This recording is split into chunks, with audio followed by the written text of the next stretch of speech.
qisadan waxa ay la soo wadaagay wiil ku nool magaalada Muqdisho. Wuxuu dhahay waxaan ku dhashay isla magaalada Muqdisho. Waxaan ku soo barbaaray isla magaalada Muqdisho. Waxaa la noolaa hooyaday iyo walaalahay. Xaqiiqdii nolosheena yaraanteedu waxay ahayd mid aad isaga qurux badan. Dugsiga Quraanka kadib waxaan bilaabay waxbarashada. Waxaan ahaa arday aad u jecel, laakiin duruufo jiray awgeed ayaan u sii wadi waayay waxbarashadii. Waayo ubadka markuu aabihii iyo hooyadii haysan xaqiiqdii way dhib badan tahay. Anigu aabahey ayaa maqnaa xilligaa. Hooyadeena ayaana korinaysay. Wuxuu waqtiga socdo rafaad iyo dhibaato soo marno. Markaan weynaaday waxaan noqday wiil aan marna niyad jabin, dadaal iyo juhdi iyo waqti u geliya sida noloshiisa wax u qabsan lahaa. Waayo ma ahayn qof dhaxal sugaya ama ku tashanaya. Waxaan ku tashanayay lafahayga. Waxaan bilaabay dadaal anigoo aad u yar sida aan ku shaqaysan lahaa. Mar walba waxaan dadaalkayga gelinayay sida noloshayda ku maareyn lahaa. Hooyaday dhibaatadii rafaadka igu soo korisane nolosheeda wax ugu qaban lahaa. Xaqiiqdii way adag tahay markaad shaqada u baahan tahay inaad hesho. Rafaad iyo dhibaato waxaan u maray inaan shaqo helo. Magaalada Muqdisho waan isaga tagay si aan shaqo u helo. Magaalo kale ayaan aaday. Xaqiiqdii nolosha waxay ahayd sanado qurux badan iyo sanado aad u xanuun badan. Waayo wax walba aan helo, reerka waxaan siiyo iyo waxaan anigu qaato kama ay badnayn. Waan yeelan waayay keed. Mar walba waan isku dayay inaan horumar suubiyo, laakiin waqtiga ayaa i saacidi waayay. Anigu mar walba waxaan ahaa mid aan niyad jabin ee dadaala. Sidaa waxay ahayd. Xaqiiqdii wax walba oo kugu dhacayo waa wax qoran. Waxaa dhacay maalin maalmaha ka mid ah ayaan gabar si kadis ah wadda isaga soo horbaxnay. Xaqiiqdii rajadayda hore ma ahayn inaan xilligan gabar barto ama jacayl aan suubiyo. Waayo waxaan ahaa wiil nolosha la xarbinayay. Laakiin maalinta dhibaatada aan ku noolaa, dhibaatada isugaysa ee midii aan soo maray waan iloobay.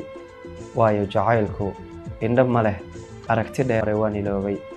Waayo jacaylku indho ma leh, aragti dheerna ma leh. Xaqiiqdii xilligaa hadduu jacaylka ku haleelo, dhibaato iyo rafaadka ku dhiman inta baad iloobaysaa. Gabadhaas aad baan uga helay. Xaqiiqdii anigoo fursaddeeda ka faa'iidaysanayo si ayna iga lumin, anigoo maskaxdayda ku jirto haddii aad fursadda iska qasaariso berito lama helaysid.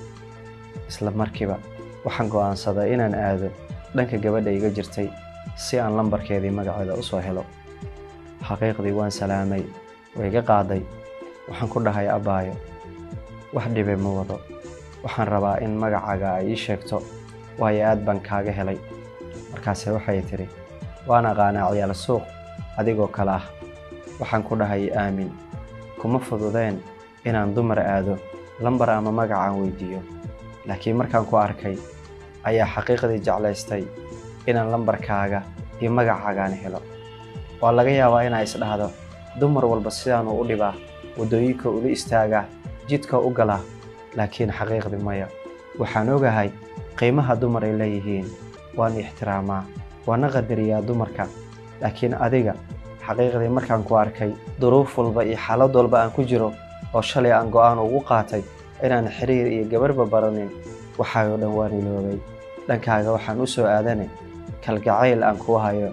Haddaa qof xiriir leh tahay, haddii marwo la qaba tahay, waxaan noqon doontaa walaashay. Marna ma noqon doontid qof aan dhibo ama dhibaato u geysto inaad noqoto. Markaasay igu tiri, ciyaal suuq adigoo kale waan aqaanaa. Anigoo taagan ayaa iga dhaqaaqday. Xaqiiqdii waan murugooday. Kadib waan isaga tagay. Danteeda ayaan raacay. Intaan waddada ku sii socday anigaa nafteeda la hadlay. War shalay ma awoodin gabar, maantayna ma awoodin. Shalay go'aankaaga wuxuu ahaa sidaa shaqo ku heli lahayd, noloshaan adag ku sugayso aad hore ugu socon lahayd. Waad fududaatay. Waayo gabadha haddii xataa ay ku ogolaan lahayd farxad ma siin kartid. Waayo dumarka xilligan jiro lacag oo keliya ayay rabaan. Laakiin maantay adiga halganka noloshaba ku jira. Aniga nafteyda ayaa sheekaysanay.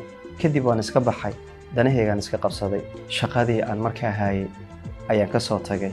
Shaqo kale oo meel internet ah ayaan bilaabay inaan ka shaqeeyo. Anoo meesha internetka ka shaqeynayo ayaa waxaan arkay gabadhii maalintii magaceeda iyo lambarkeeda ii diidayso oo ka mid ah macaamiisha meesha ku xiran. Anigu markaan arkay xaqiiqdii mar waan farxay, laakiin go'aan waxaan ku qaatay magaceeda iyo lambarkeeda inaan weydiinin. Kadib waxay ka mid ahayd macaamiisha meesha ku xiran mar walba ee waxay iga baahato caawimaad waan caawinayay lacagta waan ka qaadi jiray labadeena isla maana hadli jirin muddo 3 bilood ah labadeenaba qof la hadli jiray ma jirin kaliya ilaa caawimaad ay iga rabto oo kaliya waxay sida ahaato maalin ayay ii timaaday waxay igu tiri walaal